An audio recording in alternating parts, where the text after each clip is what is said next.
know what song I can't get out of my head? It's just been like playing constantly the last like 3-4 days. What? You guys listen to MCR at all?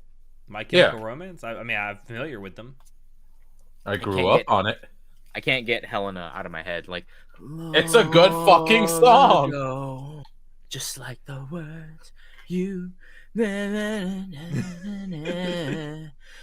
are so wrong. Burning light. It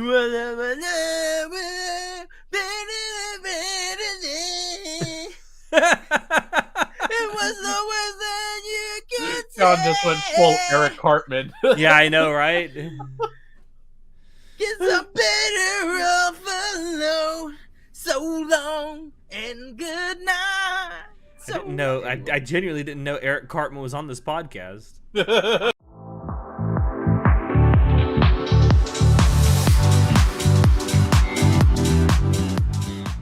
Hello, everyone, and welcome to Anime Club After Dark, the podcast that delves into all things anime, manga, and otaku culture related. I'm your host, Alex, but you can call me Senpai. And joining me today, we have our czar of source material, John. My milkshakes bring all the boys to the yard. It's almost like we were just talking about milkshakes. Why? Because you brought up milkshakes, you fat fuck. No, I didn't have a bit queued up.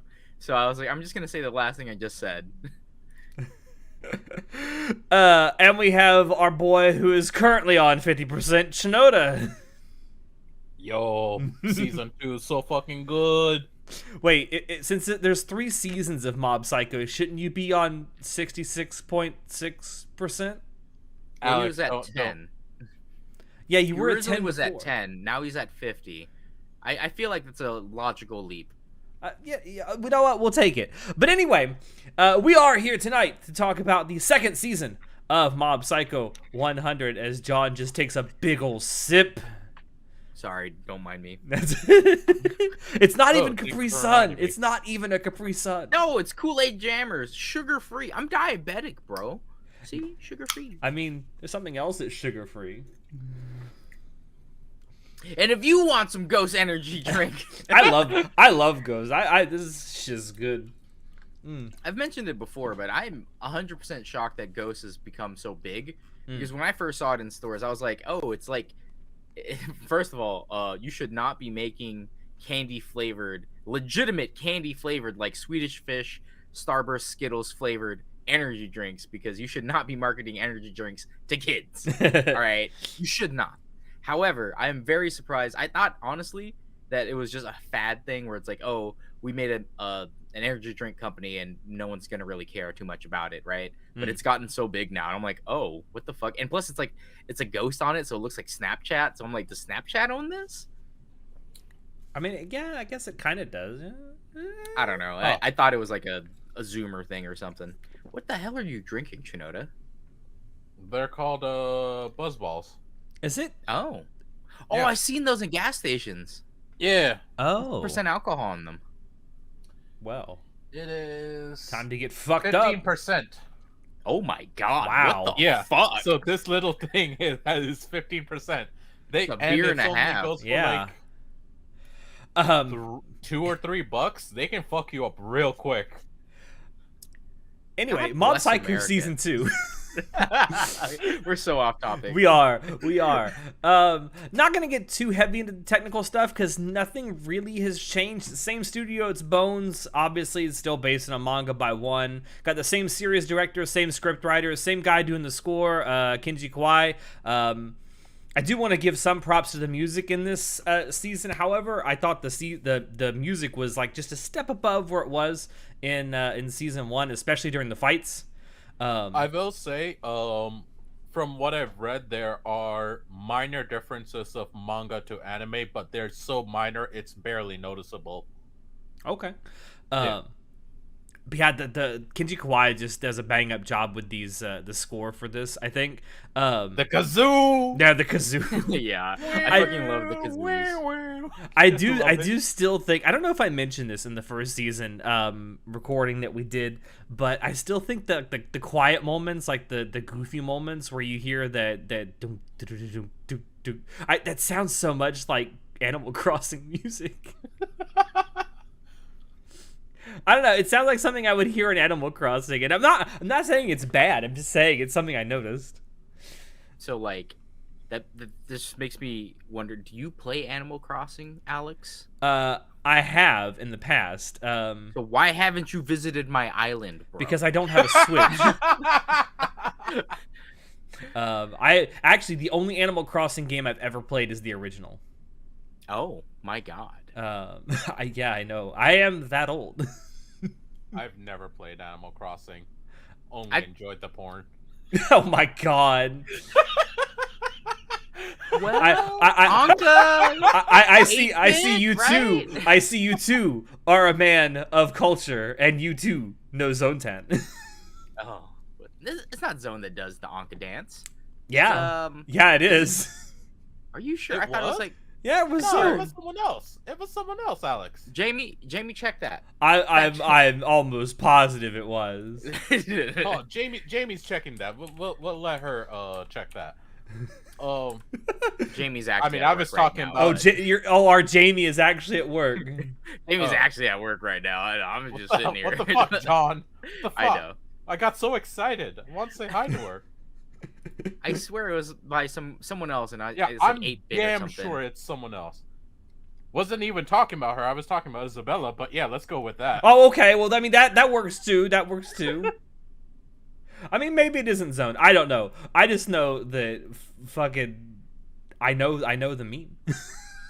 Yeah, I mean, also know everyone the does. meme. And let's It be went honest. From Animal Crossing, specific pop culture into mainstream, and people didn't even know why the song got popular. It just became popular. It was Let's hilarious. be honest. I think we can all see Zone doing something like this. Oh, absolutely. Oh, yeah, Of course. 100%. Anyway, Go speaking of music, let's talk about the OP and ED. So the OP is 99.9 by Mob Choir, again. It's Roblox and Legos. Yo, like I didn't like the opening when I first saw it because I was just like, what is this Roblox shit going on? However, it did grow on me. The OP really did grow on me. Yeah, I like it. I don't know if I like it more than the first seasons, but I do like it. I will say there's a part, and I can't remember exactly what they say because a lot of the lyrics of the song are in English. Yeah. But there's a part where I think the word they're supposed to be saying is frustration, and it sounds every time they're saying masturbation. Like, I think they're saying, what's your frustration? Every time I hear it, I swear to God, they're saying, what's your masturbation? Bro, it's at 99.9. Like, I mean, listen, if Mob wants a way to relieve stress. But no, it kind of grew on me too. The first time I watched it, I was like, what the fuck is this shit? yeah, like it's not. I don't know.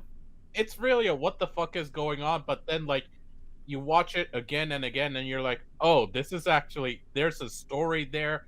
You're seeing a lot more. It just like the first OP, there's a lot to analyze and dissect. Oh in yeah, the I think OP that itself, and it's first- amazing. The first OP, I think, has a really good animation style. Like, I like the whole like zoom out and then like you see the blocks, but it's very basic. Mm-hmm. And with the second OP, it starts off like weird with the whole Roblox thing, but then like it actually has really solid animation in it as well, which is like surprising because it's like it starts off and you're like, oh, this is weird, but I don't know. Is it Stockholm You get used syndrome? to it, and then you love it real quick. You have OP Stockholm Syndrome, John? Maybe because eventually you're like, I hate this. Then you listen to it enough, and then you love it. Like, have you ever been on the oh my god, Disney World ride? It's a Small World. Have you ever been on that? As a Floridian, I can say many times, John, many times. So you know how it's like a 7 long minute ride, and at first you're like, oh, this is kind of quaint, and then like by the 3-minute mark, you're like, I fucking hate my life. Why did we go down this? And then by the 6-minute mark, you're just like, it's a small world after all. It's like that's what happens. And then you just sing it for the rest of the day. Yeah, and then you just sing it for the rest of the day. That's what happened to me. And then you wake up and your pants are off and your butt hurts a little bit and you don't ask questions. No, John, no. how many times has Lacey subjected you to it? No, so my first experience with it was going to Disneyland in California, and we waited in the hot fucking sun for like an hour and a half. Why did everyone want to go on this ride? I got a sunburn waiting for this damn ride, so I was pissed Holy off fuck. getting into Small World right at Disneyland, and that's just my stages of like. Let's be honest, though. You get a sunburn thinking about the sun. I get sunburned pretty easily. I'm not dark Or an enough to- Asian, John's pretty white. Trust me, I know. But no, when we went to the one at Disney World, I was hyped for it because I was like, okay, I want to see how different it is. And Disney World one is way better. There's way more like there's more animatronics. It's bigger and stuff like that. I think it's way cooler. Everything about Disney World is bigger. Yeah. But yeah, it does grow on you. I think the OP. Getting back to what we're actually talking about. Yeah.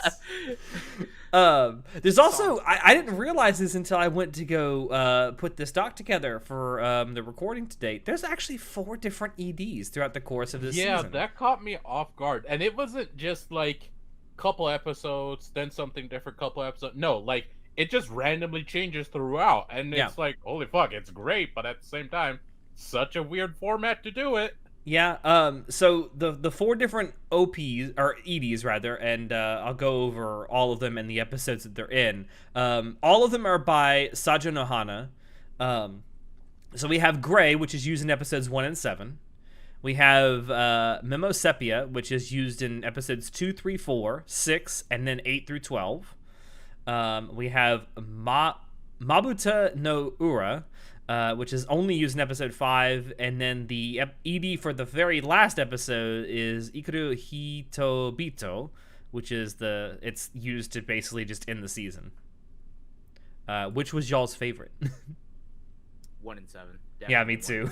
1 I and think 7, it's 100% the best. Wait, was it? Fuck, I don't remember now. I The gotta song go that's check. playing at the end of episode 7, which should have been the fucking season finale. Bro, it feels like it wrapped up. I was like, is there more? Is this it? Like, did they cut the season short? Yeah, I like it. It's that's like slow melodic build up to like something that sounds really hopeful, and I like it. I like it a lot. Yeah, I think that one's definitely my favorite, and then I'd say episode 13 is my second favorite. The one that they used the most was like the one I was like, why would you use this one the most? It kind of is mid in my opinion. Like I like the first ED better. Yeah, me too. Yeah, I would say the Gray, which is the one they used in 1 and 7, and then the final ED are definitely the 2 standouts for me. But Gray is definitely my favorite. The song just it's great. It's something I feel like I want to listen to outside of just watching the anime. Yeah. I can't really say the same for the others. I mean, as much as I like the ED that they used in the final episode, I mean, I think it fits well in that episode, but it's not something I don't think I really want to listen to outside of it. But Yeah. Gray is great. So let's talk about the actual season itself. I want to start with something on a technical aspect. The art and animation is way higher than it was in season 1. Like, holy shit, did they step their fucking game up? I almost feel like watching it. They included more fucking battles and intense scenes with way better animation. Everything was like more well-rounded, except with the exception of certain episodes that focus more on Reagan. Yes. But I almost feel like watching them kind of more or less back to back like I have seasons 1 and 2. I almost feel like watching the first season is like watching the B team at Bones work. It might have been, honestly. It felt like they just did it because one was getting really popular. They're like, oh, here's this other story. Let's do it. Let's give it some love, but like not the greatest. I feel like it probably got the Kaguya-sama treatment where it's like season 1, they kind of just like, yeah, we're just going to make an anime, right? But then it garnered so much love that they're like, okay, now that people love this shit, maybe we'll try to give a shit. Yeah, it comes off as that they did the first season just kind of expecting it to be, just a thing that happened. It's, one is popular now because One Punch Man got big. We'll throw this out there. We'll put it together quickly and nothing will probably come of it, but we'll make a little bit of money on the side. Well, what the hell? And then all of a sudden, oh my god, it blew up. It's almost as big as the other thing that one was doing. Jesus Christ, what do we do now? And they threw some serious money behind season 2. And it God shows. damn, I appreciate. It shows. God damn, it shows. It's so fucking amazing. Like the Sakuga when Mob goes goblin mode is nice. The Sakuga of the nice, calm, peaceful moments where nothing really much is happening also is really well done. Like, There's a it's so scene- casual. It's so chill. There's a scene in the middle of the season, and I think it's in like that episode 6-7 like little mini arc with Reagan, where there's like this close-up shot of his hands, and they're so well articulated. It's like, what the fuck? I don't like it's a bullshit scene that they do. It is like, why are you putting so much effort into the animation of his hands? I don't know, man. I would want Reagan's hands. Oh god, shut up. Bro, I mean, he's a master masseuse, man. He's licensed He and is everything. Remember? Yeah. Let's Man be knows honest. what He he's doing doesn't with his hands. he doesn't do exorcism. He just does massages. Yeah, but for as much as the animation and the fights, like they obviously included a lot more fights than season 1 did, which Yeah. I loved. But they were very short bursts until we get to like the last fight, which was like a whole entire episode, or I guess like a half an episode. But it was awesome as fuck. Yeah. However, I think that season 2 was also chock fucking full of character development. Yes. Not just for Mob. It was also like For Reagan. Literally For Reagan. all the side characters, not just Reagan yeah, either. everyone. Like everyone had character development. It was like, what the fuck? Even the villains got character development. It was like, holy shit. Well, one of them, and we'll get to it, didn't get enough character development, but yeah.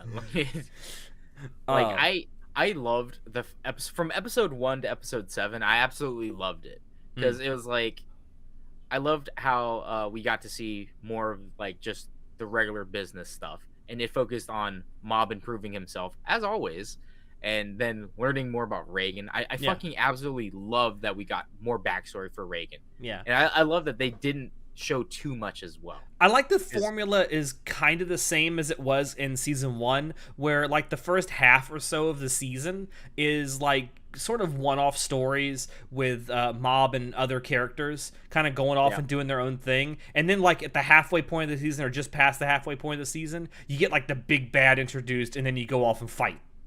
You get the overworld view versus the interpersonal view. Which I'm kind of wondering, I mean, I know you guys both have future knowledge, but I'm kind of wondering if that's the same thing that's going to happen in season 3.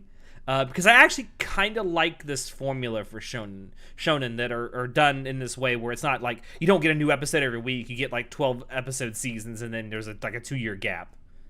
Yeah. I would say well, do you actually want to know first? Well, no, we'll save it for the season 3 No. Spoilercast. It's gonna happen. I wasn't gonna spoil it, and just like that layout of like interpersonal. then Sure, going I to guess. Season 3 actually does the opposite. It goes Oh. open world, then interpersonal. Oh. Yeah.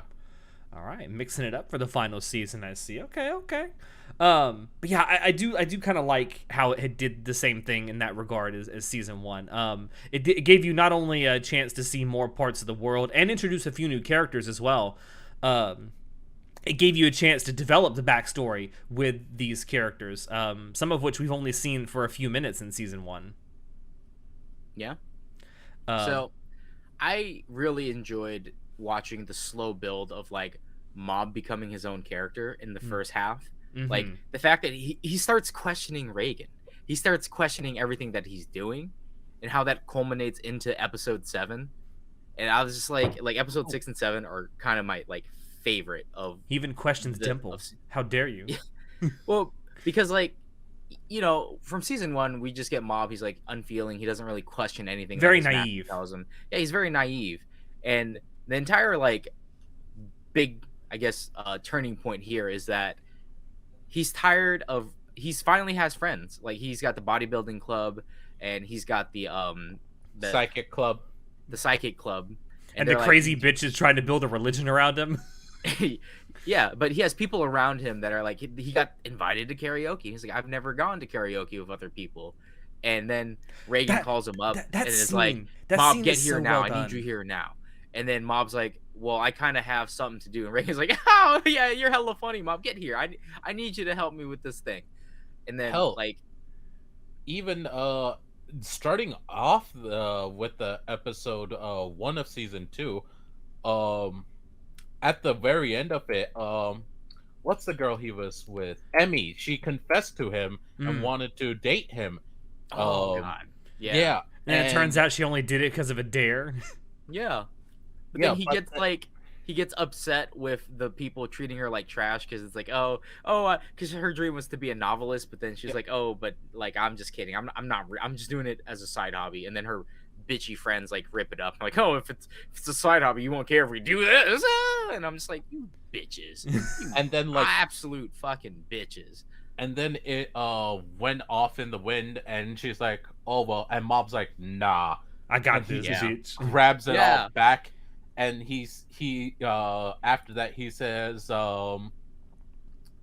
"You know, I have to consider my own feelings a lot more," and like that honestly was the real start. That ending was the real start of season 2. Mob coming into his feelings and Yeah. really starting to explore them, to understand them, the depth of them, and that was beautiful. Yeah, and Yeah. then there's Reagan gets contracted by like a bunch of college kids to go like, we want to go to a haunted place and take a ghost picture. So they go there and then they're like, yeah, there's like ghosts here, but the energies are kind of weak. And then like the students are like, oh, what a bust, we didn't get paid, and they fuck off. And then they come back the next day, they're like, holy shit, there's a ghost in that picture. It's actually haunted. We need to exercise it. Get rid of the ghost. And Reagan's like, well, I can exercise the photo for you, aka he can work his Photoshop magic. But then like they actually drive back out there, and then Mob sees the family of ghosts, but it's a instead of he actually sees a family of ghosts instead of just one ghost.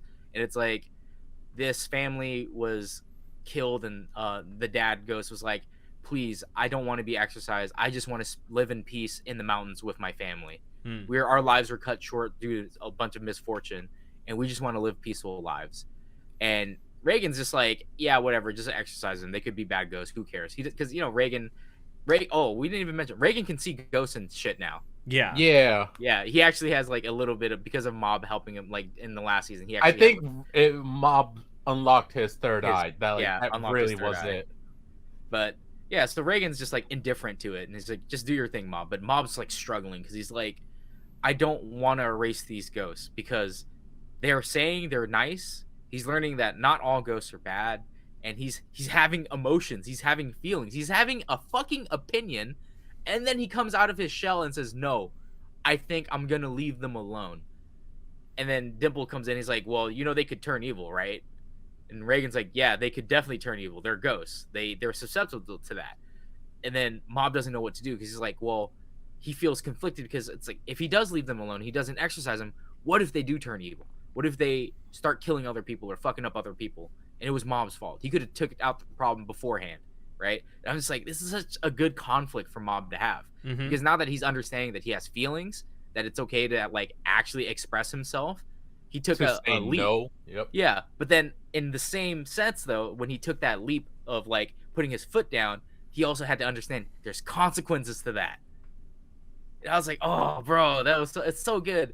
And then, oh man, And almost every show, every series, every book I've ever seen, read, whatever, just goes with the black and white morality of, no, you can say no, it's fine, or you can say yes, it's fine, and like it's the right thing to do. yeah, Mob, this situation, it straight up goes into, yes, you can say no, but it could lead to dire consequences, and that's rare. That's extremely rare to see. And for a first time thing too, that's tough. And on a little boy like Mob that really is struggling to understand right from wrong, the moral and ethical choices, it was stunning to see.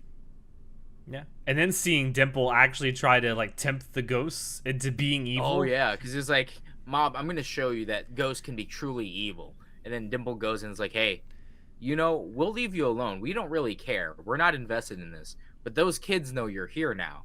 So if you really want to live in peace, Father Ghost, you could just kill the kids, the college kids. Because they'll never And then tell we- anyone if you kill them. Yeah, and I was like, a dead man tells no tales. And then like the father ghost like goes crazy. I'm like, oh man, I was like, he's gonna go evil. Mob's gonna have to kill him, and then Mob's gonna feel all fucked up about it because like, oh, why did you make him turn evil? But it's like the dad ghost resisted, and Mob still leaves conflicted because he's like, It's like it reinforces Mob's like, good thing you put your foot down because these are like they just want to live in peace. Yeah. However, he still feels conflicted because of the fact that he's been treating ghosts like because he's just been exterminating ghosts left and right without listening to what they really want. He's never had an opinion on anything, and he's like, never at he's all. done it without thinking about it. Like it's a ghost. Yeah, and like having that morality that challenges himself, and it promotes the growth of his character, and I absolutely loved it. Yeah. I will say one small criticism I have with the first few episodes of the season is the lack of Dimple surface. Oh my god. Really? I like Dimple a lot as a character. He might be my favorite character in the entire show. I mean, he's a fantastic character. I love how he's originally supposed to be like an evil guy, but he got, oh god, when he, I'll talk about that one later when we get to it. But I don't remember. So when there's that next case where Reagan gets recruited, a bunch of psychics get recruited to try to fix this trillionaire's daughter because she's possessed by a demon or something. I don't remember if that's before episode 7 or that was episode 7, right? No. That's before episode that's- 6 and 7.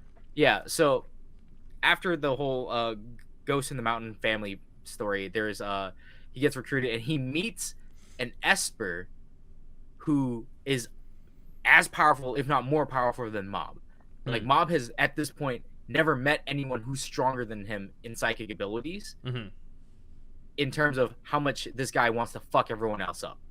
Like Mob doesn't want to fight this guy because Mob's Mob. He doesn't want to do any harm to anyone. Bob's very much a pacifist. Yeah, very much a pacifist because he's like, after this whole revelation of like, I don't have to exercise every ghost, I can try to talk to them. He meets someone he can't fucking talk to, who's just pure hatred of the world, who has every right to have that hatred of the world too because of like what happens to him and stuff, like with the whole he was a very popular psychic on TV, and then like he was doing that stuff and conning people because he had to take care of his sick mother, but his sick mom dies anyway, and he starts cursing the world and stuff. He's like, well, fuck that. If I can't even have a little bit of happiness and everyone else just wishes for my misfortune, then I should fuck everyone else up who's also fucked up. He's like, he's gonna punish the people who think they can get away by being shitty people. And it's just like that raw emotion that guy has and the rage that he has and how he fights against Mob's morals. It's like, fuck your morals. You have all this power and you don't do anything with it. And it's just like, it's like a different reflection, like a parallel universe where if Mob gave into his rage, like everyone wants him to do, he could have definitely turned out like this Esper guy. Yeah. Just full of rage, full of powerfulness, and just like a hateful, vengeful spirit.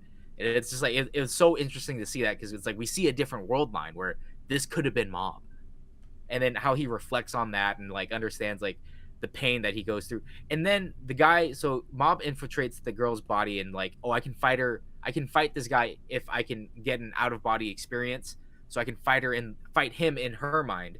But the guy, it's a trap because he's like, all right, Mob, now you've fallen for my trap. Now I'm gonna show you why I got pushed to the brink, and he pushes Mob to the brink.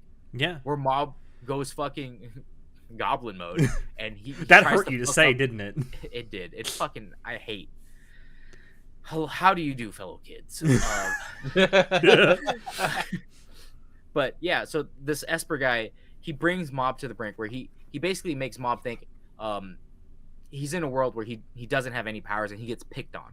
He gets picked on by the girl that the guy is possessing because she's actually a shit human. She was a new girl who transferred to the new school and she wanted to like fit in, so she made fun of the kid that everyone made fun of, who was Mob in this scenario. What was her name? Minori or something? I don't yeah, remember. Minori. Yeah, Minori. And Mogami is the guy that did it. Yeah, Mogami. So like, and it's like it's so shitty, and it's like he consistently gets bullied, and like his home life is terrible because his parents don't love him because it's like your younger brother is smarter and better than you. You're fucking a piece of shit. And I'm like, bro, this hurt to watch. Watching Mob get picked on like this, because I was like, you could very easily see that this, if he led a normal life and he didn't have these wonderful connections around him, Like the storytelling that they do in season 2 is so beautiful because not only is he seeing examples and he's making like choices and stuff, we're also seeing things that could have happened to him, paths that could have been taken, and the importance of friendships that Mob has. Because so eventually Mob gets pushed to the brink and he goes goblin mode and he wants to kill these kids because one of them comes up after he knocks them away or something, and then one of them comes up and hits him behind with a fucking brick. Like that's attempted murder, right? Like for all intents and purposes, like Mob 100%, that was what he's doing is self-defense. I mean, you could argue it's not self-defense once you overpower them, because I mean, if you hit me with a brick, but I've got psychic powers that I can rip you limb from limb, like is it really self-defense? I'm a lot more powerful than you. If you come at me with a brick, but I have a gun.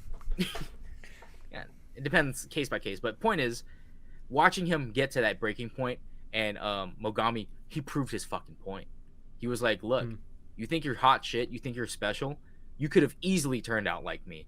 And I love that Mob had to go through that, because I mean, I hated to watching it, but it's great for his character growth, because he has to understand, like, what you have now is because you're blessed with relationships. You're blessed with good people in your life, which is what happens because Dimple infiltrates into there and then he wakes Mob up, and then Mob realizes, like, the reason he didn't turn out bad is because he has good relationships, that there's actual meaningful relationships in the world that can make you keep your power in check and shit like that.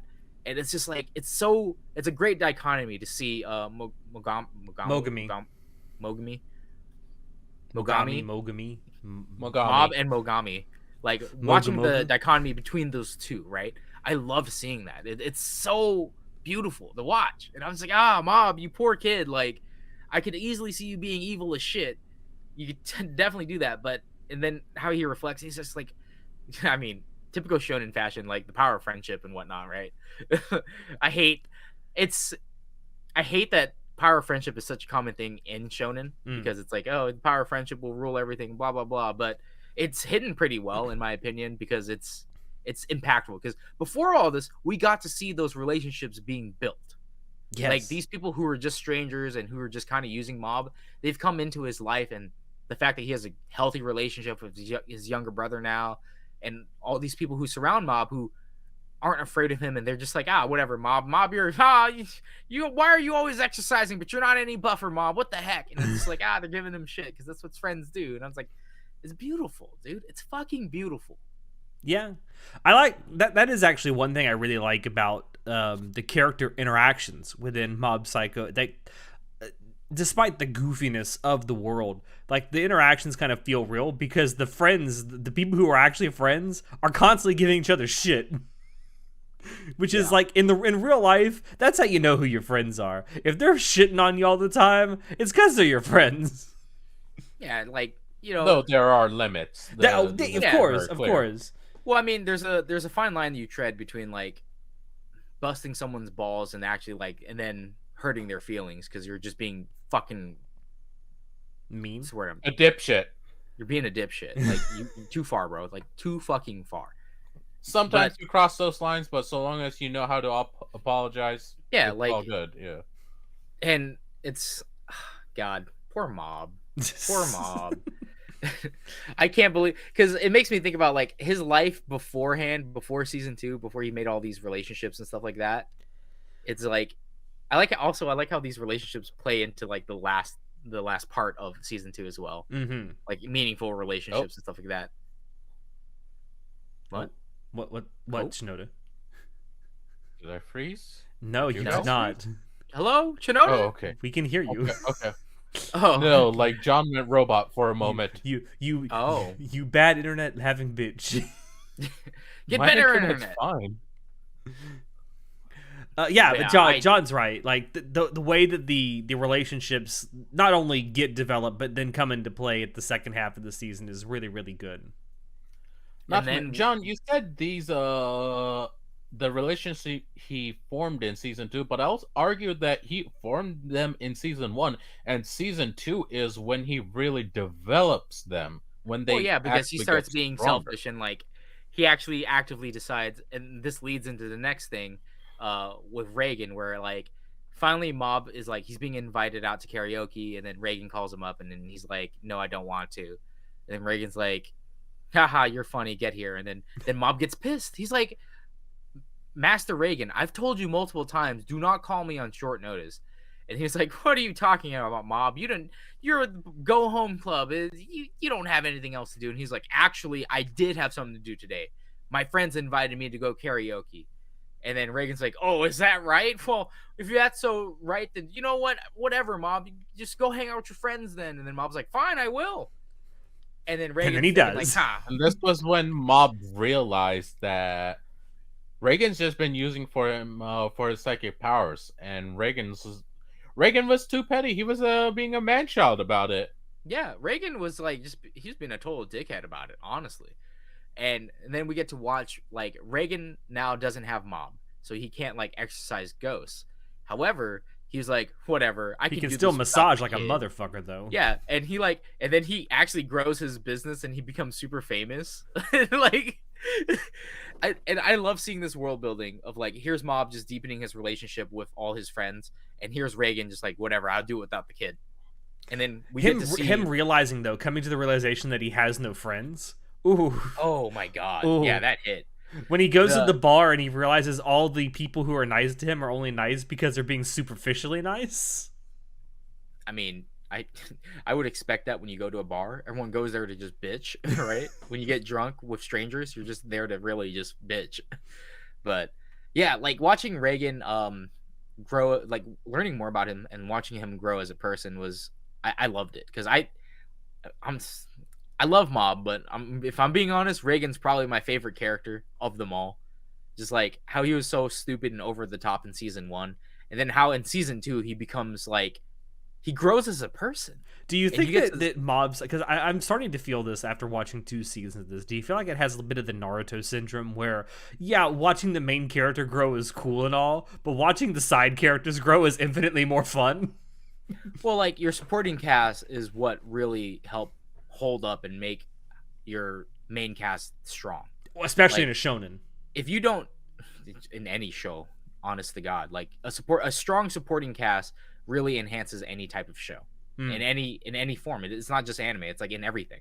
Yeah, because it's almost like this trope of the power of friendship will overcome everything. It's like it's good or something? Who knows? Who knew? Who knew?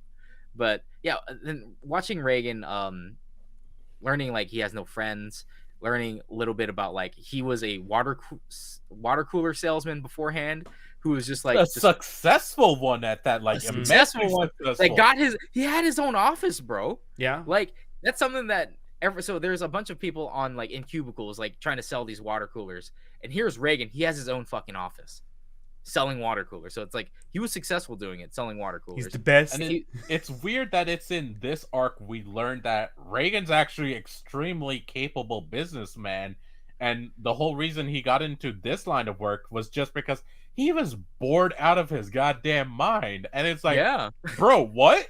Like that came out of nowhere. Like this whole time we were kind of thinking Reagan's kind of a loser, but like that managed to get by. It's like, no, Reagan's actually extremely successful at what he can do. Yeah, and like what so the fuck? And then so when they solved that case for the millionaire guy where they exorcised the demon, Reagan doesn't take the fucking money, even though they did it. Like Mob and Reagan's team did it. Yeah, he was like, I don't need that 500 million yen, because he was like, oh, because I don't want other people to come after me because of the damages. But it's like, it's because he actually has ethics. And I'm like, what? A con man with ethics. Who knew? Well, what's crazy is if you think about it, he's always had ethics. He's not an unethical person. Everything he's been like that from the start. Yeah, he may really be has. a con man, but he's not unethical. And I'm like, that's actually pretty crazy. And seeing that he has, and then when we watch him build his business of like he's by himself now and he becomes famous, he's actually a successful businessman. Like dude is actually smart. Like as much as we think he's just a dumbass who's just a con man, he's actually pretty fucking smart. It's crazy, right?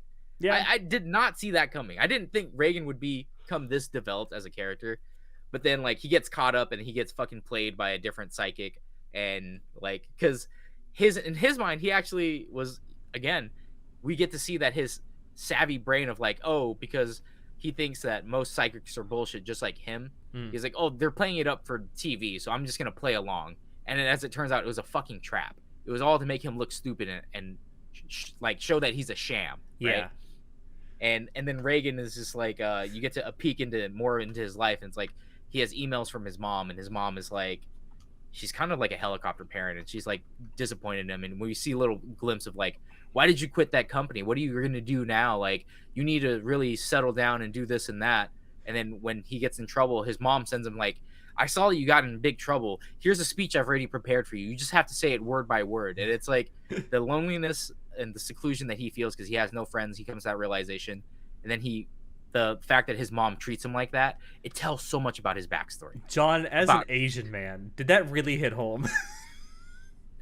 I mean, it hits pretty deep and close. pretty hard, bro. Like like so goddamn close. it's like, I'm not sure if it's all Asian people. It might be, it might not be. I don't know. I'm pretty sure it is, John. I think my parents have definitely mellowed out, but definitely when I was in high school and stuff, there was a lot more pressure on me to like meet these standards of like, you need to always be top of the class, you need to be this, you need to be that, and like, we're called Asians, not Besians, right? Straight Asians. Like, A is passing, B is you're failing, okay? Like, it's how it is, okay? And seeing that type of pressure that Reagan feels from his mom, just that little bit, just 2 fucking emails, bro, told me all I needed to know, because I guess it's more relatable to Asian people. So for me and Shinoda, we'd understand that type of pressure, because like, it's not just your parents, man. It's everyone in your fucking family. They're always asking you the same shit. Like, why didn't you get a promotion? Why don't you be a manager? Why don't you do this? Why don't you do that? It's not even just your family either. It's the people around your family as well. Yeah, it's everyone around you work with. It's your teachers. It's society as a whole. It's insane. Yeah, like, God damn, it makes me really understand why so many Asians commit suicide.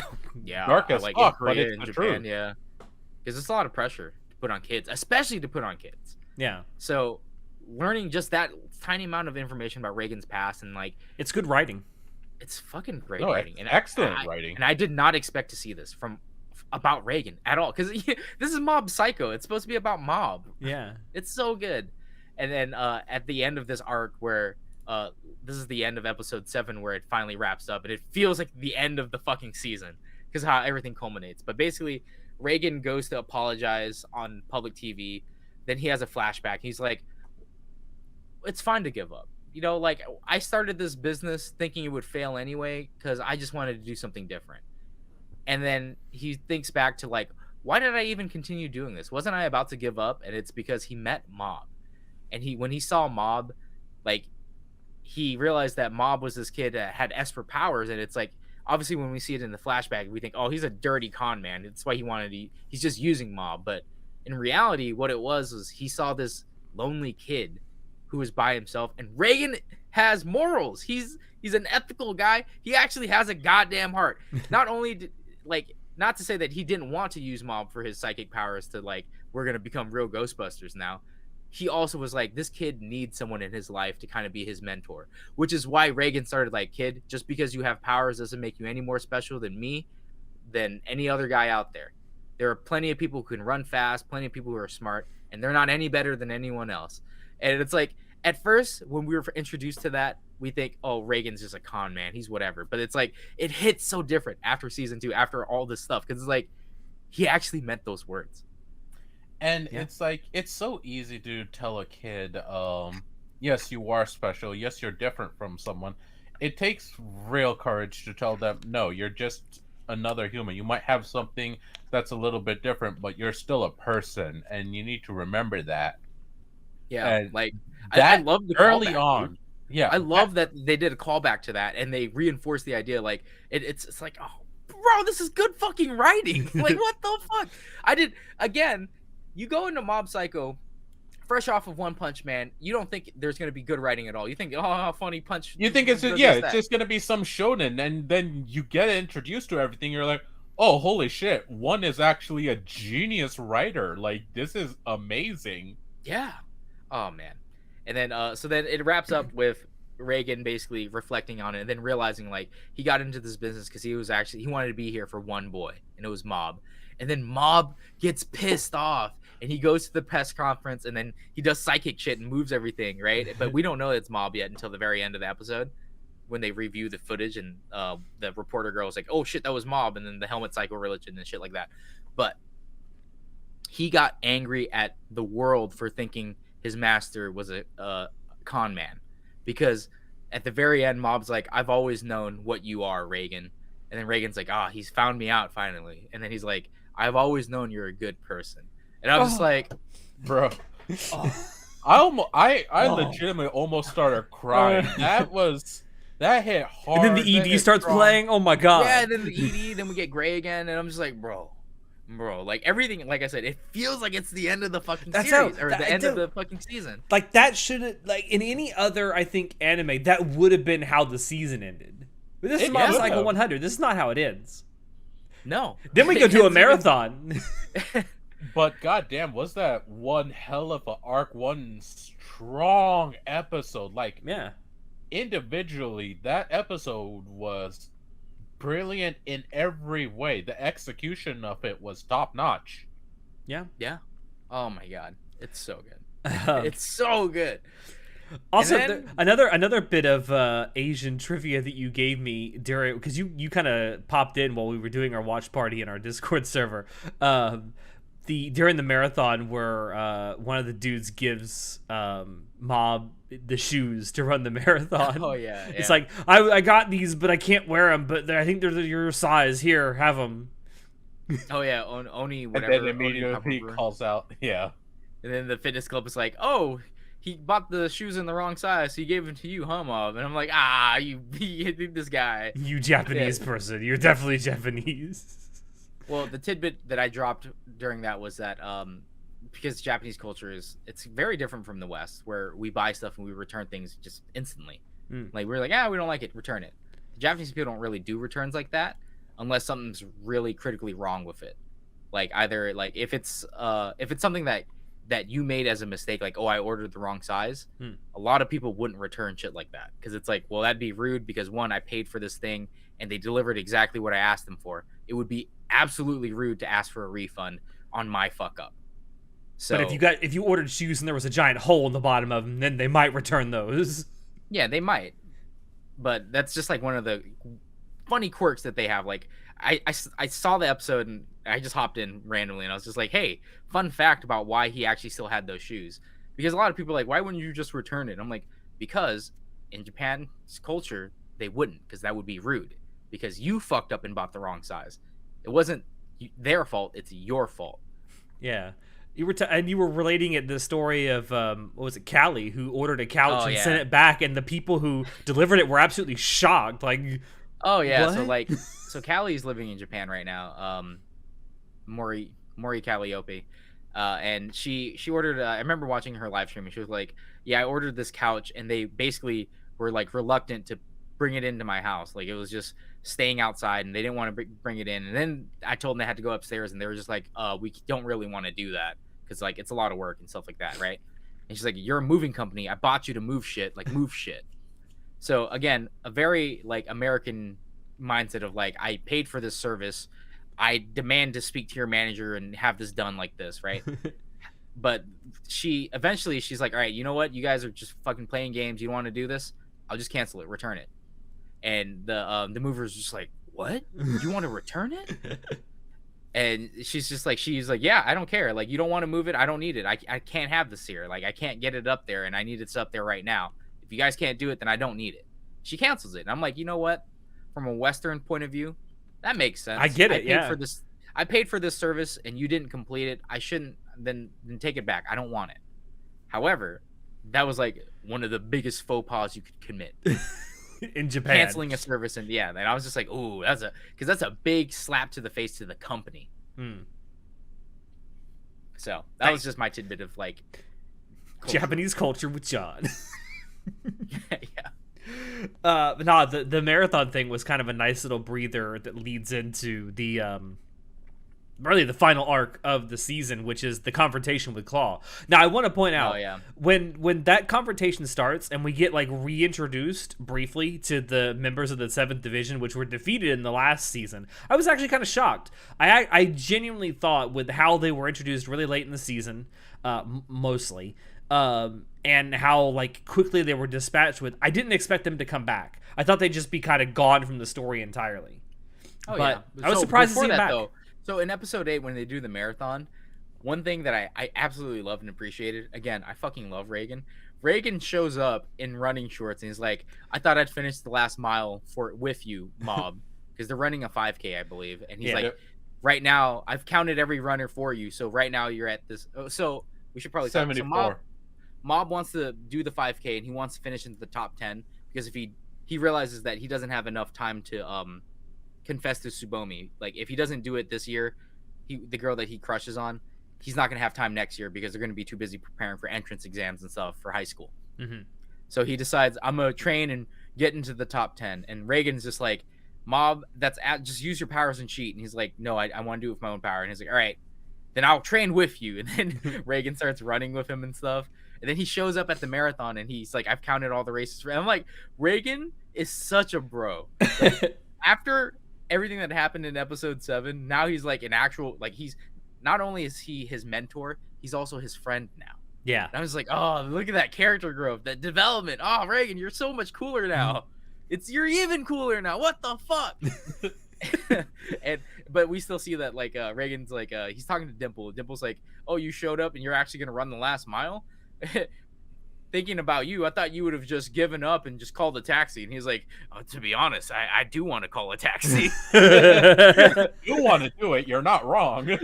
But then it's like, but look at Mob with that determined face, and Mob's like fucking dying, fucking exhausted. You just hear in the distance, you hear the body improvement go, fight on, fight on, fight on, fight on. It's so great, and like it's so feel good, and I love the first half, and then we get to the last half of it where Mob finally gets home. Go on, yeah. Oh yeah, so we get to the last part, and then Mob comes home, and fucking his home's on fire, and he discovers just 3 bodies. So like there. his parents are home, and his younger brother are home waiting for Mob because he fainted during the marathon. So he's like he wakes up later. He's like, oh, I'm gonna go home now.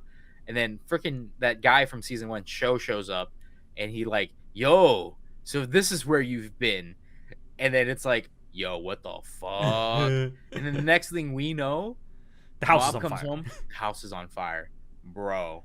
And I was just like, oh fuck. And then when Mob gets home, he sees what's going on, and he sees the dead bodies, and just his emotional state meter goes question mark, and that's when everyone and their mother was like, oh fuck. Like just oh fuck. And I remember what a fucking ball buster that cliffhanger was when it was airing. We were just like, what do you mean that's the end of the episode? We were just like, what the actual fuck? Like, I was like, oh shit, did Sho actually torch his parents? Because while Mob's walking through the fire, so he goes into the flaming house because he's like, and he's being logical. He's like, Dad was home from work today, and Dad's a really responsible guy. Also, my younger brother was here, so he has Esper powers now, and you know he's a pretty sensible guy. And Mom too. knows about fire safety, and yeah, Mom was the one who got mad at me when I tried to play with the thing. So it's this and it's that, and he's being very rational, right? And then when he gets to that final door, freaking Dimple is like, Mob, don't look, turn away, avert your eyes. And then there's the charred bodies, and then oh, bro, he just loses it. Holy shit. I was just like, oh my god, because I was like, how fucking dare you wrap it up at episode 7 with the feel good shit, and then now we have this like funny marathon thing, and then now you're gonna fucking punch us like that, and then end the episode at 8. Like, what the fuck? That was like, a ball edge of your fucking seat, bro. Like, holy shit. Yeah. Alex, what was your reaction? Because you didn't watch it live like us. So no, I didn't. It straight. What did you think of that I didn't watch part? it live either. I waited until it was. So I waited until season 2 was done before I watched all of it after it came out. So you binged the whole season. Balls! You didn't go through the emotional torture like me. What's wrong with you? because I've learned I like to binge shit. I hate doing weekly stuff. So I sometimes if it's like something like Mob Psycho, like all right, I watch the first couple episodes and I'm like, all right, it's good. It's that good. I'm gonna wait until the end, then I'm gonna binge all of it. It's good enough to wait to see how to see it all the way through. No, I'm transitioning back to a weekly watcher now, or a daily watcher. So I watch new episodes as they come out now. Well, so there's been more and more that. good stuff coming out every season. You could do that. I'm watching 13 shows right now. So. Get on my level, bro. Get on my level. Bro, I'm not going back to 20 plus animes a season. I'm not. Honest to God.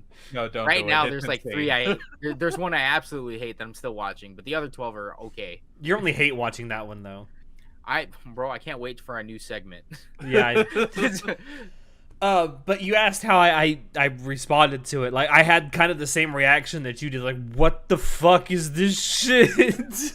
Yeah. This went from like super happy-go-lucky to super dark in an instant. Yeah, because Kind at of this point, we haven't killed anyone yet. No one has actually died in season 1. And People up have to come this point in close. season- Yeah, People well, they have get come close. well in typical shonen fashion. They get beat up and then they get retired. In JoJo fashion. Retired.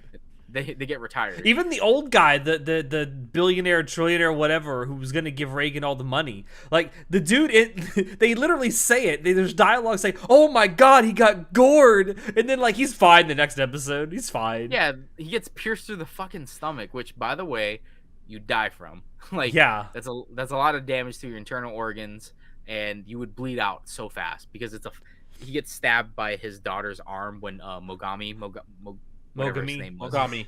Yeah, Mogami like pierces through the dad, and I'm just like, yo, he's fucking dead.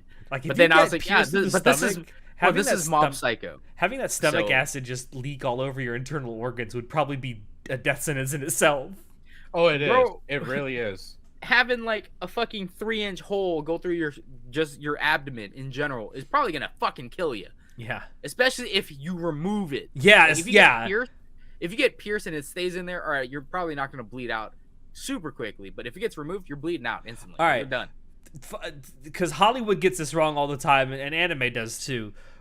Best advice I can give you: if you are ever pierced or stabbed by anything, do not pull it out.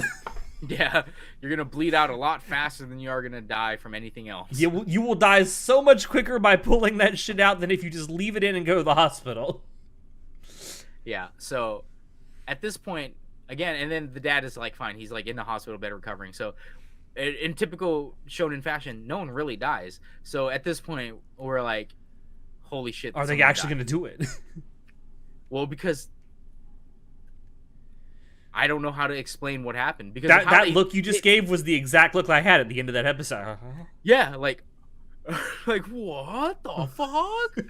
Because they obviously they did it on purpose because with the whole show up first, and now the house is on fire, and then Mob finds dead bodies. And it's just like, holy shit. Though I will say, I was like, I don't know if it's real or not because the parents' bodies would have been in the dining room, living room on the bottom floor. Mob goes up to the second floor, and it's in the room there. Yes. And that's not where their parents were beforehand. That's the hint But to it's us, like- the audience, but not to Mob.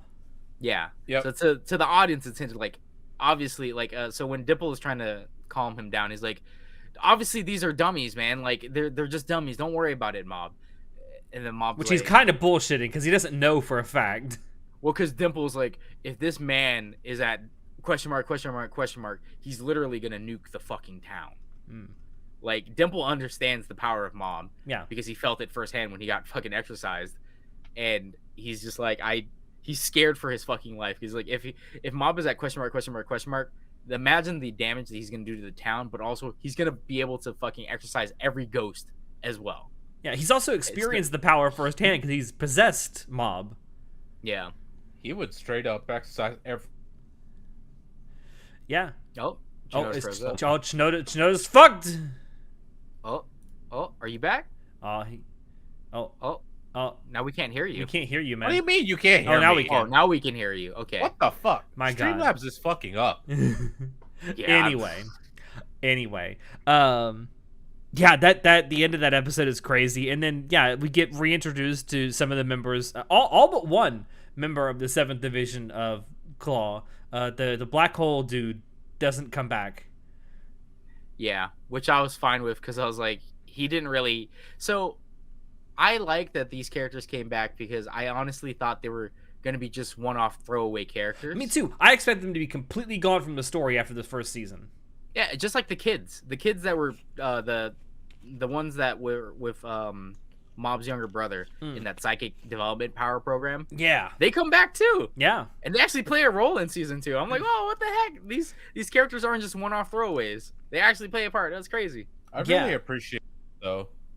Yeah. I want to say this though. I don't know if I mentioned this in the first season. I really should have. But I don't mean to alarm you. Takeuchi strikes me as a little bit racist. he literally looks like someone, a vaudeville actor wearing blackface. Oh, that. Yeah. Yeah. I mean, I don't know if it is racist, but it kind of comes off that way. Yeah. I was like, whatever about it, but yeah, it kind of feels like it. I mean, it's definitely a caricature. Yeah. Yeah. Definitely a caricature. Whew.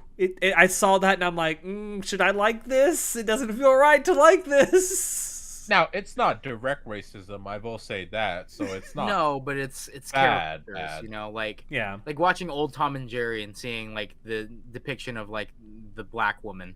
It's like that was obviously created with an image of racism in mind. Yeah. Like an Aunt Jemima type character is the old lady, the old black lady. I don't even know if she's old. You never see her face, but she's definitely a caricature. And it's like, well, this kind of has racist roots. But in my opinion, I'm like, well, it's not like they call like anything to this stuff like that. No, it's just there. Yeah, and then like I mean, you think about in I guess shiny black metal isn't actually black. He's a Japanese guy, I guess, in One Punch Man. Darkshine, the guy who bodybuilds. Was he in the anime? I think he was. Darkshine. I'm trying to think. It's been so long since I watched One Punch Man. Yeah, he was in there. He was in there. He was in season 1. Well, I mean, Darkshine was kind of a caricature as well of a black person. However, the person wasn't actually black. He just like I want to give one the benefit of the doubt because he does have kid humor and stuff like that. He does have potty humor sometimes too. I want to give him the benefit of the doubt. I don't think it's that problematic because it's not like it was a bad representation, and I don't think it was bad faith at all. A little bit ignorant, sure. I don't think it was bad faith though. I mean I give him the benefit of the doubt too. I see it. I just can't help but make the connection though. Well, I mean, man, I think that reflects more on you. Just saying, Mister. I'm from the deep South, Bible Belt. No, I'm not from the deep South. I'm from Florida. There's a difference. Well, depending on where you're in Florida, it can be South Florida. South. Yeah, Isn't North South Florida like? I live south of I-4. That's South Florida. Yeah. That's the Cubans. Yeah, and the Jews. Yeah, no, Northern Florida is the Bible Belt. is South. North Florida is South Georgia. It is. But the confrontation with Claw. So I want to point out, I really feel like this should have been like the series finale, not the season finale, because it seems like it's really high stakes. Because you got the dude, the leader of Claw, right? You find out his stated goals, like I just world domination. No, you're skipping over something that pisses me off. Let me talk about the one thing I absolutely hated about season 2. Oh boy. So at this point, before we meet all this stuff, right? We meet Sho again, right? And we see that he comes back and he's like, he's here to abduct Mob's younger brother and stuff like that. And then as it turns out, we learn that we meet the 7 and that stuff, and then we find out that, and Reagan like reinforces Dipple's theory, like, yeah, I really don't think your parents are dead or your brother. Like, it just doesn't make sense. And then Mob's like, he's like, are you sure, Master? And then he's like, yeah. So then Mob like faints because he's like, oh, thank God. And then because every time he uses his powers, he faints. And So that happens. But then we go back to seeing Show, and then it's like, oh, my dad is crazy and he wants to try to take over the world. So I need your help. And it's just like Mom's younger brother is like, okay, I'm helping you, but only because you helped save my parents, and like his parents are safe. They think they want a 3-day vacation to this ryokan somewhere far away from where they're at. And it's just like, what? Weren't you a bad guy? Yeah. What happened? Why are you now There's trying no to fight build for up to dad? this. There's no backstory, there's no build up, there's nothing. It's like Show was bad, but now he's good, kind of. And all it wouldn't have taken much to have this build up or some kind of hint that this was coming. All you could have had to do was have brief glimpses just for the audience. You wouldn't have to show any of the characters of like Show in the background just kind of watching over things. Because then something's going on. Like there has to be a reason he's keeping an eye on these characters. Yeah, like it's literally it just happens. It's like, nope, this is the plot point. Now it just pissed me off because I was like, why are you back? Why do you hate your dad? And it's like they explain the backstory of the dad and stuff and why he goes crazy and shit like that. Which that's fine. And that was great. I loved his backstory and the whole everything that ties in because that's actually very beautiful as well. I But forgot. the whole was it this episode that actually introduced his dad Suzuki? He is introduced very briefly at the end of the first season. Right. Completely forgot about that. Okay. yeah. But So, no, like- really, he comes out of nowhere like, oh yeah, I'm a lot more friendly. I'm a better guy now. It's like, what? Where's this Yeah. come from? Yeah. Like you were working at the end of season 1, you were working for your dad. You were under his orders to try to find and see if there was any talent worth scoping out at Division 7. And like you're just pissed off that Mob is someone who has power but doesn't know how to use it. And that's it. That's all we get about Show. And then now all of a sudden he shows up and he's like, yeah, sorry about that, but I've been assembling a group because I need to take down my dad. I'm like, what? When? Where? How? What? And like I said, it would OVA not have episode it or would anything. not have taken much to establish this like trait in Show. All you have to do, it doesn't even require any dialogue. Just show glimpses of him throughout the course of the season, just watching over these characters, waiting for the right time in which to set this plan in motion. Yeah. So it's completely out of left field. And that to me, that was the weakest thing. And I absolutely hated it. But, I mean, that's a small complaint I have. It's the only complaint I have about season 2. Other than that, though, I love that the fight at the end is great because it's like several fights that everyone goes off and does their own thing, and then it culminates in one fight at the end. Yeah, like so Mob is passed out, and while he's passed out, we have to follow all the side characters. And again, we see everyone. So Division 7 is now they're good guys, or rather they're not bad guys anymore because they're like, oh, they're fighting against their former boss. Yeah, and it's like his former boss has launched this all attack. Like he comes out and he hacks like there's some guy with like his Esper power is he can hack signals. Yeah, like he can hijack radio signals or TV signals or whatever, and it's just weird. I like how they have the blurb Basically, that comes up. It's like he doesn't really know how it works. I mean, yeah, because it doesn't make sense. But yeah, so Show's dad comes on TV. He's like, it's the time of Espers to rise. Like we are the chosen ones, this and that, like crazy religious cult shit. Then he goes back to his like home city, and then he just takes it over. He fucks everything up. Yeah, and then like also while doing the same thing, they also kidnapped the goddamn prime minister. Yeah, yeah, for no reason. They kidnapped the prime minister, the freaking blind dude. Yeah, who's freaking crazy. Oh my god. Yeah. So like, while this is all happening, like this, while Reagan, the ex-Claw members, plus those Esper kids, they're all hiding away, and Mob's like passed the fuck out, and the city's being taken over by Espers, by the Claw HQ people and Show's dad, and we just get to watch the development of all the side characters now, which I loved. Like I love that they brought him back, and then they actually had them fight and stuff. Yeah, we had Dimple fighting, we had all the kids helping out to like assault and try to fight the Claw HQ people. We even had Teru come back strong too. Yeah. Oh yeah. I love Teru was a good guy now. That was great. I also like how there's that scene where he's wearing the hat and they're like, what's under the hat? What's under the hat now? Because they were wondering, they went into like the they're wondering what happened to his hair because he Yep. got blasted off in season 1. And as we last time we saw him, he had the huge stack, Huge which stack. then got The blasted at overcompensation. the end of season 1. And it's just like normal hair. It's funny. It's like is. obviously we all know it's a fucking wig. Like, that's the joke. Oh man. Yeah. Watching the people, like everyone else, fight against Claw and them actually just like coming up with their own plans, and like the Esper kids are stronger now. They actually can, like, they were helping move cars and shit like that. Like Terra obviously is way stronger than everyone because, you know, natural Espers are way stronger than everyone else.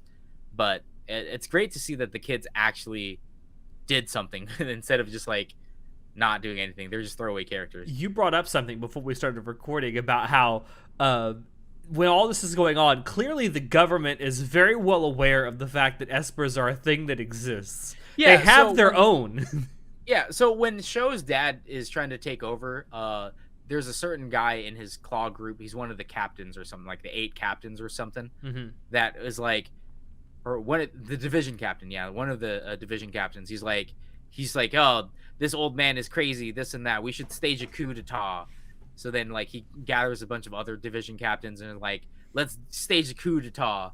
And then all of them get fucking absolutely bodied by his top 5 like elite soldiers. Mm-hmm.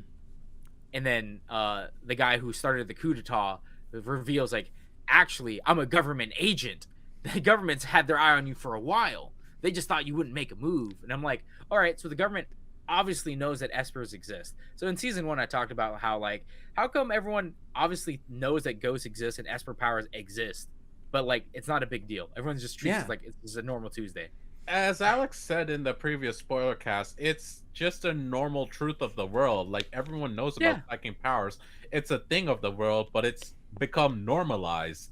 Well, I get that for the most part, that most of the psychic powered people in the world are like, they're basically hacks, right? We run into that guy that uses the sealing beads, and it's like he can't even fight off like the rumor ghost, the lady in the well or whatever, the lady in the lake that kills people, drowns people, the drowner.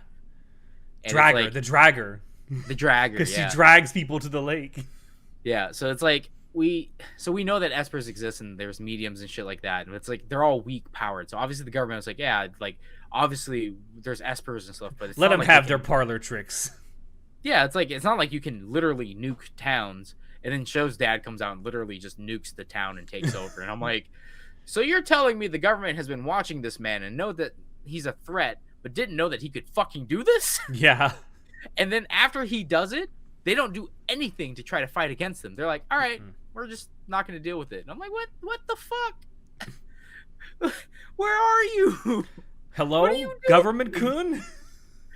That was just one of those weird like things. And I was just like, oh, I have more questions than that's not even being answered, especially given how it ends and stuff like that. But I will say the final fight is really good. First of all, it looks amazing. But actually, he does the Commander Shepard thing, like from Mass Effect. He talks the main dude down. Who talks him down? Mob. He doesn't really talk the main dude down. What are you talking about? When they're in like the little bubble before his like bomb thing goes off, he's like, he talks him down, and he's like, oh shit. Okay, Alex, way too far ahead. Let's roll it back. We'll build to it. We'll build to it. No, so like obviously we have the X Division people fighting the Claw members, and it's like we learn so much about Show's dad throughout all of this. Like, so all the people who are the artificial Espers, the reason they're so powerful is because Show's dad actually has the ability to give people energy. And it's like, well, that's weird. Like, Mob can He's one for all. Oh my god. Yeah, I know. He's so, and that was crazy because we saw that Mob could do that too. So it's like, this guy is actually as powerful as Mob then, because Mob can do that. Where Mob can do it at a Mob slightly more limited extent, though. Well, because Mob doesn't have full control of his power. Yeah, Mob doesn't have the experience. That's the difference. Yeah, and like, I thought it was cool watching the Elite 5 like just body everyone with their weird ass fucking skills. It was just funny to watch them because I was like, you're obviously throwaway characters, and I'm just waiting. I'm like, whenever Mob regains consciousness, he's literally just gonna body all of you left and right. So we're just waiting on Mob to wake up, because at this point he's not waking up, and there's like everyone else has to come to his rescue, and or not really to his rescue, but everyone else has to like fend for themselves. And it's actually really cool because it's like it's a real struggle, and it's like it's fun just to watch this happen and unfold. And then Mob fucking wakes up, Bodied. and fucking bodies the Elite Five like they're just like SWAT, like get out of here. Who do you You're think done. you're dealing with, sir? Because he's like, I don't have time for this. And I'm like, yeah, there we go. There's the One Punch Man shit that I love, and I love to see it. But then, so then Mob finally goes and tries to face against Show's dad, and we meet one more Serizawa. Serizawa. The NEAT. Yeah.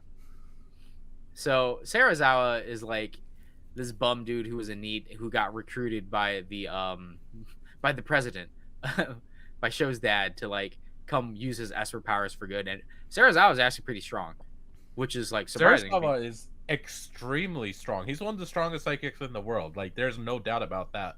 Yeah, and that was actually super cool, and like learning about him and like why he follows the dad and stuff like that, and then learning about the dad's backstory. And I was like, that's cool. And I wouldn't say something that I wouldn't say this is a complaint, but it was weird that there's an episode that after the ED there's actually more to watch. So like right before the final episodes, there's like a freaking minute and a half or something of like story that happens after the sequence. ED. Yeah, an after credit sequence that leads into the final episodes. And I'm like, I missed that in my original watch through, and I was just so fucking confused. I was like, what? Why is Bob talking to Serizawa? Why is he here? Why is he leading the prime minister away? I don't understand what is happening right now. Because at this point, all we know is Sho has gone up there and he's trying to fight his dad. And as it turns out, Serizawa is super buff, and he's like, "You're never gonna touch the president," and he just beats up Sho. But then he's like, he doesn't actually want to fight Sho because he's like, "That's your son. Like, I'm not gonna beat the shit out of him." But Sho's dad is fucking ruthless. He just beats the shit out of him. Suzuki grew. The difference between him and Mob is Mob managed to get lucky and find someone that he can be inspired by. He found a mentor. Yeah. Mob found a mentor, and that had good morals and ethics. Suzuki, he had basically the same insane amount of strength from the beginning, but he didn't grow up with it. He didn't grow up with a mentor, and because of that, he mostly looked down on the world and grew to be a cold, calculating. He basically grew up to be a dick. Yeah, and it's like, and it comes back. It's about the relations, because Suzuki's like, bonds don't matter, relationships don't matter. All that matters is that I'm the most powerful, and I've explored the world. I literally am the strongest thing I've ever seen out there. I can rule it then. And it's like, he's logical, he's cold and stuff like that. And it's like completely counterpoint to Mob, who's like, I don't want to use my power to rule the world. I don't want to be the number one thing. I don't want to abuse my power like that. And it's just like, oh man, look, another counterpoint to Mob's character. Oh shit. It's almost like this is a story being told here. So, oh man. But yeah, so Serizawa, like, he beats Sho, but then Suzuki takes it too far. So he's like, I'm not comfortable with this, so I'm just gonna take the hostage that we abducted, the prime minister, and I'm gonna like send him on his way. So then he runs into Mob, and he's like, "Kid, what are you doing here? Oh, I don't have time to deal with you. Here, take this guy and run." And then Mob's like, "No." Fuck you. So and then they have a fight, and it's actually pretty cool. Like, Serizawa's fucking super strong. It's actually crazy. Yeah. But then this entire time, Mob, he actually talks down Serizawa, because he's like, don't you see that Suzuki, the guy you call president, is doing everything wrong? You shouldn't use your powers to hurt people, no matter how much you think you're better than everyone and how much stronger you think you are. And then like Serizawa's like, but what do you understand?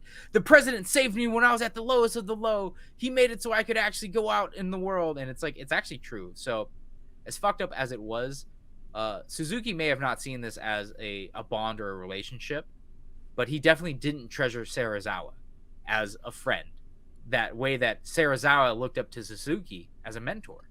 right? It's kind of like Mob's position. So Suzuki there's just also saw the, him as a means to an end. yeah, he was like, you're He just was another just foot another soldier. tool for Yeah. Suzuki. Yeah. Yeah.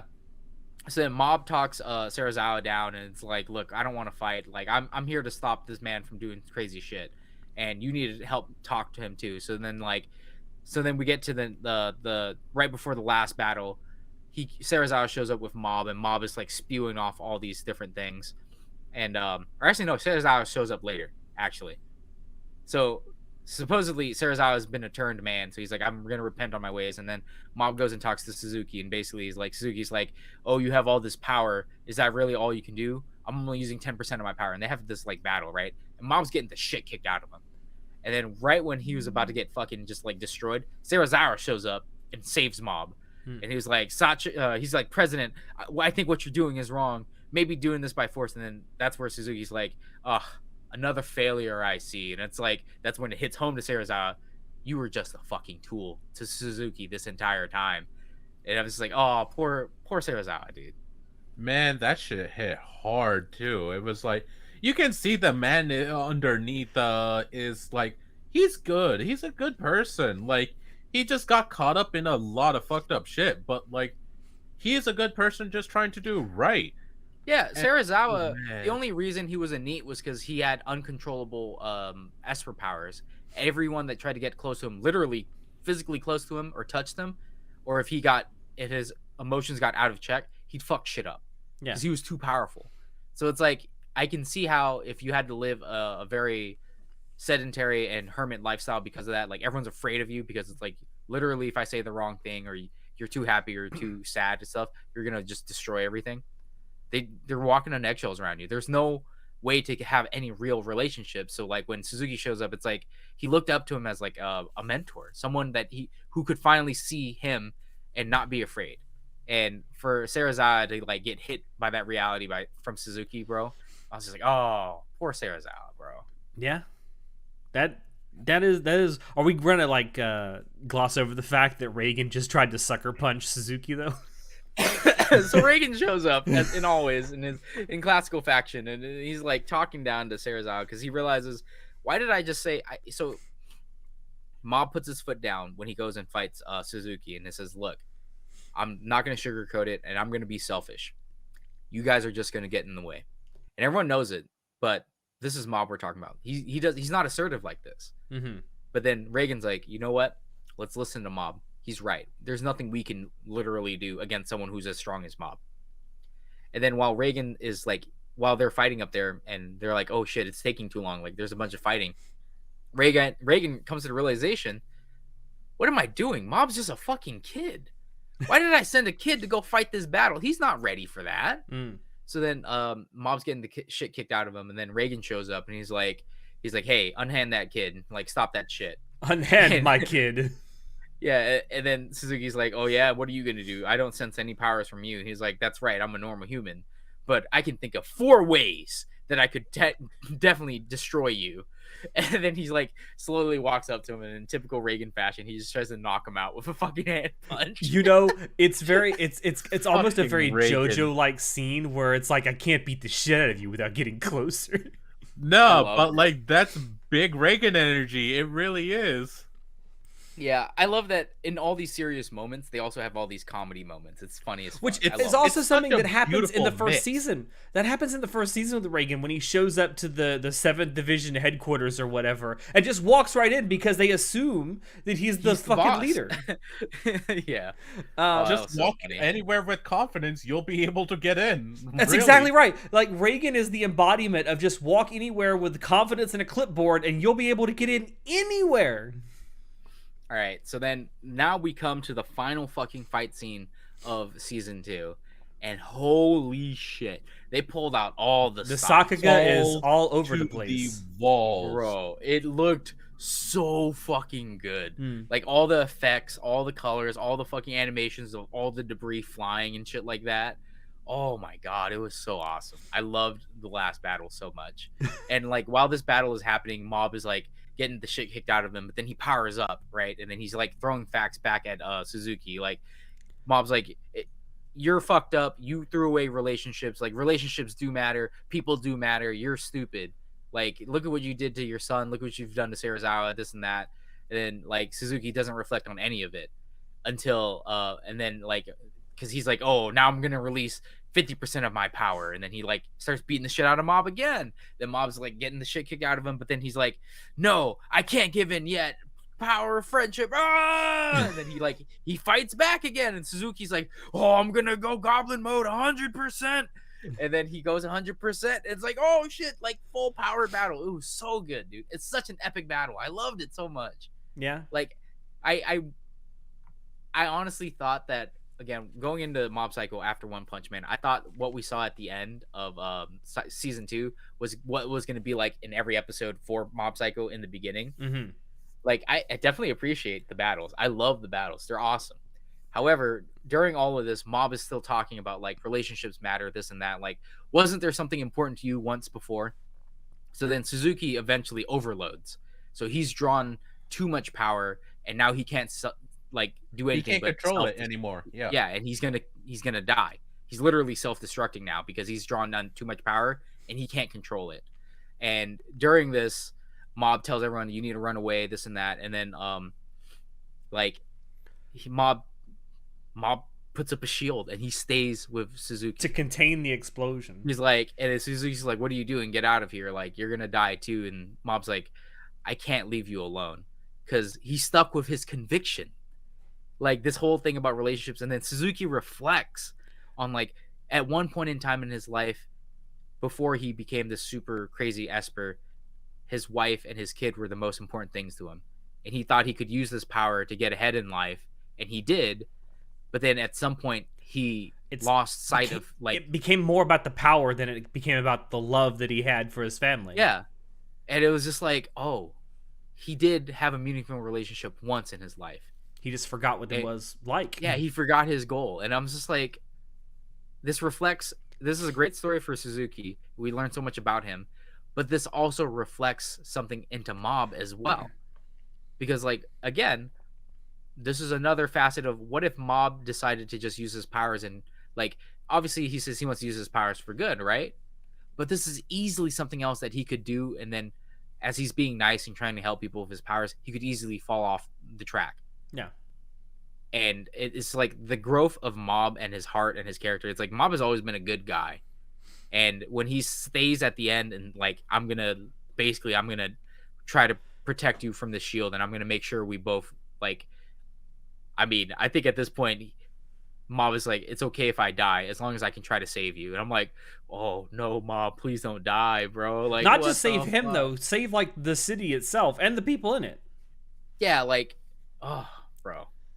It's such a good scene. Because after all this fighting and stuff like that, and just, like, getting into the raw emotions, like, so when Suzuki goes 100% mode, there's that thing where he starts, like, when he goes out of control berserk, he starts crying like a baby, like he's having a temper tantrum. And I was just like, that was a very specific sound effect that they used for this. And I was like, that tells quite a lot about his emotional state.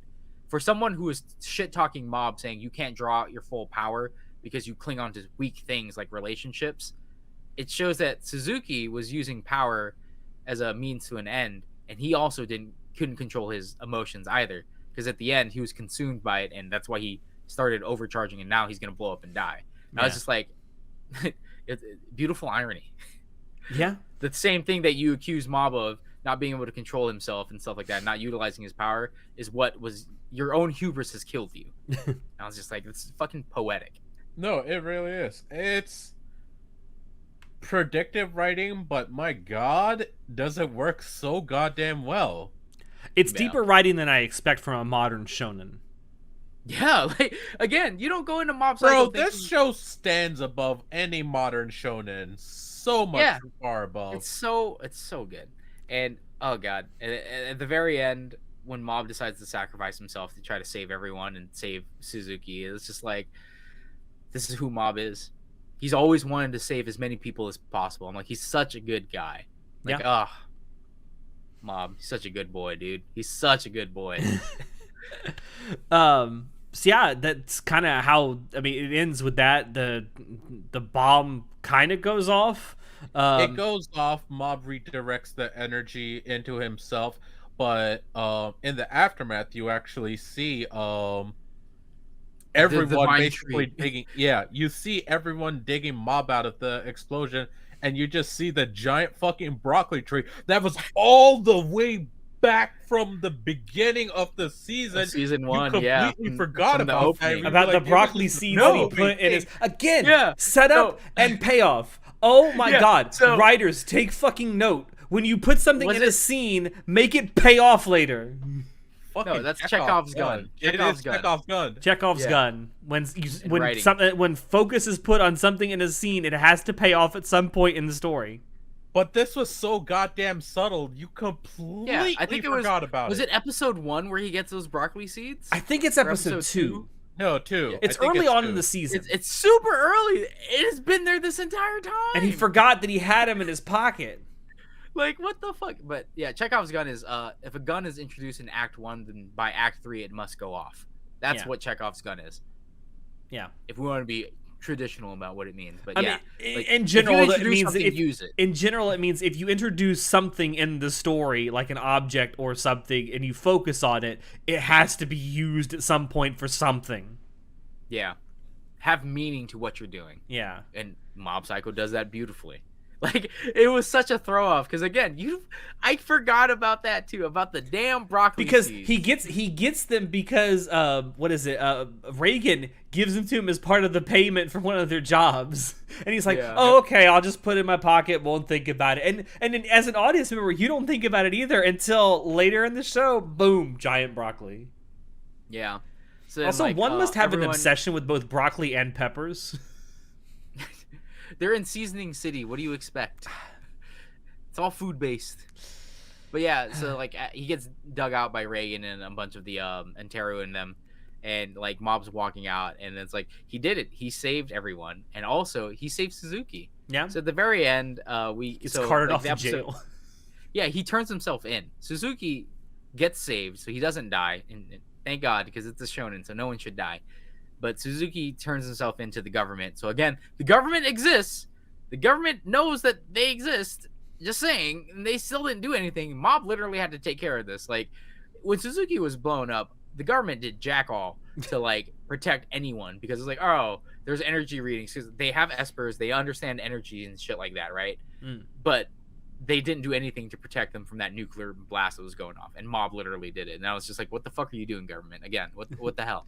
But and then oh god, it's beautiful. And Suzuki turns himself in, and then he apologizes to Sho. He's like, maybe I should have let you talk to your mother. And then Sho's like, what are you talking about, you stupid dad?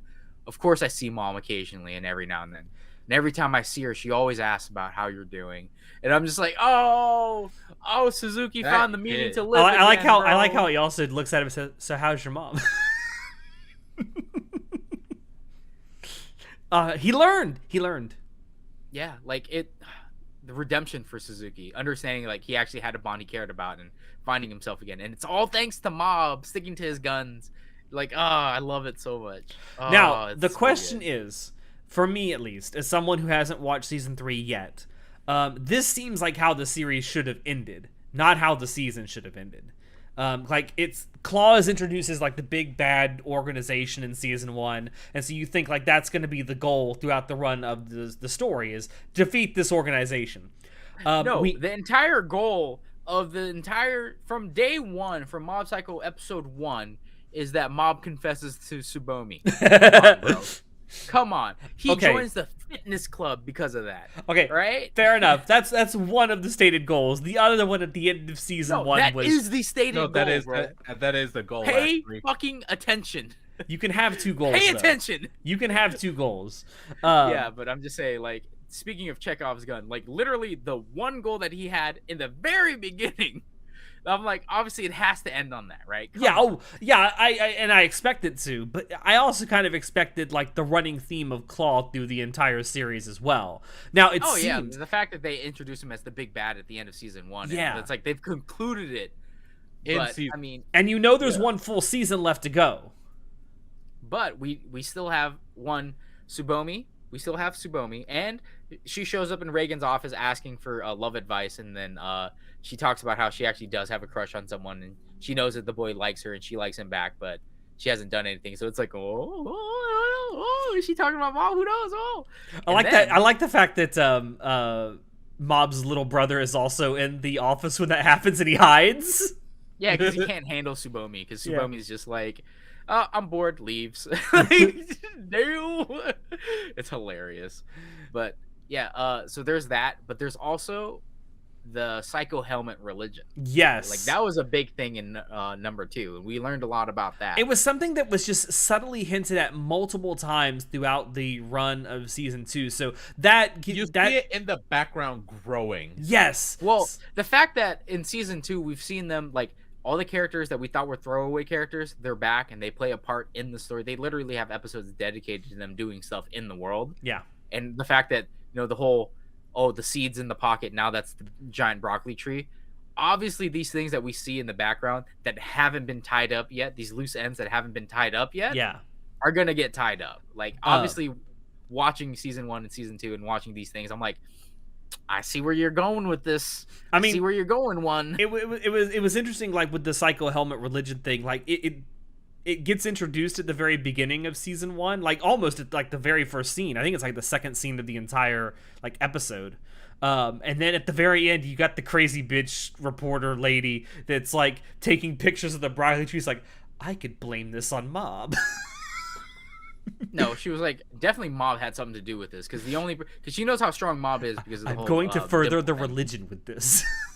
And I love the fact that the photographer, news reporter girl is just like, it seems like it's fun, so I'm gonna do it. Like, that's her entire motivation for all of her entire, like, making the religion spread and then like revealing Mob as the founder and shit like that, is because I think it'll be fun. Yeah. Like, And every time there's it. a cutaway to this like little B story in the background for the Psycho Helmet religion, I noticed that there's more and more people in the scene every single time when they're talking about it. So it's like the religion is growing. Yeah.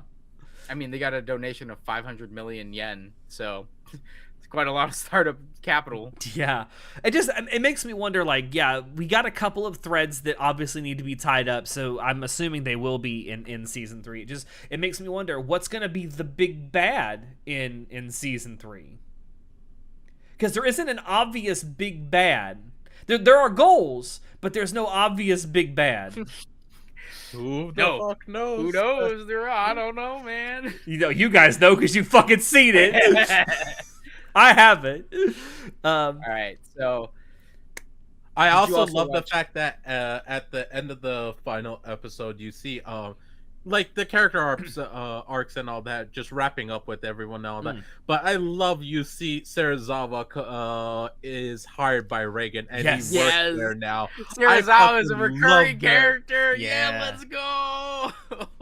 Let's fucking Oh go. man, which leads us into the there were 2 OVAs on Crunchyroll, for Mob Psycho. The first OVA that I watched was the where they go to the inn. Yeah. Which is really the the only parallel true world one. season 2 OVA. Yeah, because 'Cause that Crunchyroll happened doesn't know directly how- after. Crunchyroll doesn't know how to put OVAs on their service.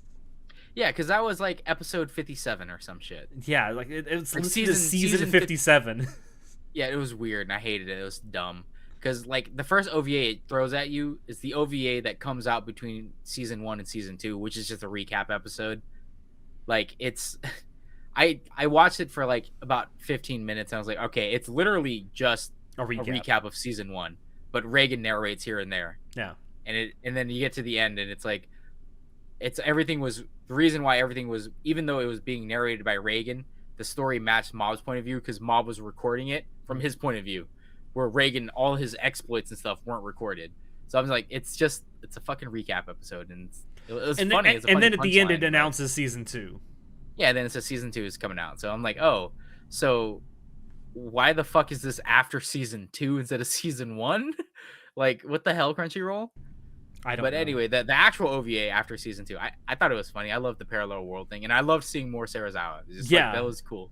Like, he gets him a haircut. He actually like looks like a presentable person, and it turns out after he gets shaved up and stuff like that, he's actually presentable, and he's actually not a bad looking guy. And it's like, Yeah. oh, There's an actual human being under all that like neck beardness. Oh, crazy. I also like how, like, every so often when he's presented with something he doesn't know how to respond, he pulls out a little sheet of paper from under his like Oh, sleeve. It's yeah. like how This to is respond to your boss. Yeah. I think that OVA episode is super fun. I loved it. It was a nice little breather after everything that happened at the end of season 2. Yeah, and I'm a sucker for epilogue stuff, so Yeah. I like seeing like, all right, so we know that Sarazawa joins the team, and it's like this entire episode centers around, all right, we're having a business trip for the company, for Reagan's ghost consulting company, and it's just like Reagan's using an excuse to go to a hot spring, Which there is an actual like ghost, but sort of. There's There's a spirit, not a ghost. yeah. But it was watching like- him like deteriorate on that train though is fun. his descent into madness. Absolute descent into utter chaos and madness. And then like literally everyone else is just like, oh yeah, no, it's like this is a nice inn. I guess there isn't a parallel world. Oh, it's crazy. And then fucking Sarazawa is just like being able to come in and out, and he's just like having fun, having dinner at the Ryokan Inn, and then going back. She's like, "Oh, Reagan Sensei, have you figured it out yet?" And he's like, "Oh, I thought I'd never see you again, Sarazawa. Oh my God, it's been 20 years." And like, and every time he comes back, the train is visibly rustier and more fucked up and stuff. Yeah. And you can see like the shit that Reagan does. Like, not only he scratches on the walls and stuff because he's counting the days or whatever to see the patches of time, he also like took shit apart.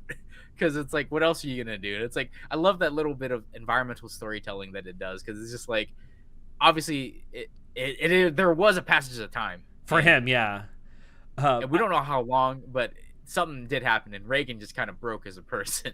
I like 'Cause he how couldn't get out of it. it's I can't remember if it's Mob or his little brother was there too, I think. Was it his little brother? Was it Teru? I can't remember. But anyway, Not Teru. no. Someone comes back onto the train and sees him there, and they just immediately start gaslighting Reagan. It's like, no, it hasn't been years. It's just been a day. Yeah. Oh, God.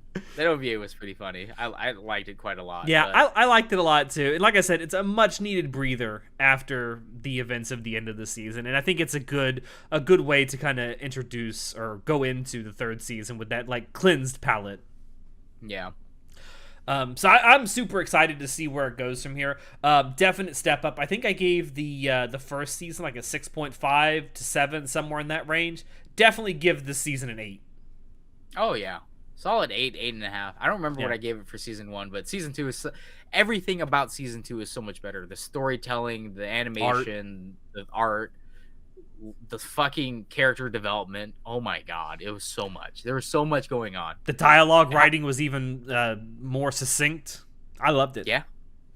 Like, it's, by all standards, it has exceeded my expectations. Oh yeah, 100%. I went into this expecting just kind of a fun, turn your brain off kind of shonen, and in some parts it is like that. But like, there's actual good storytelling and character development. And I'm shocked that an actual shonen in the year of our Lord 2023 is like this.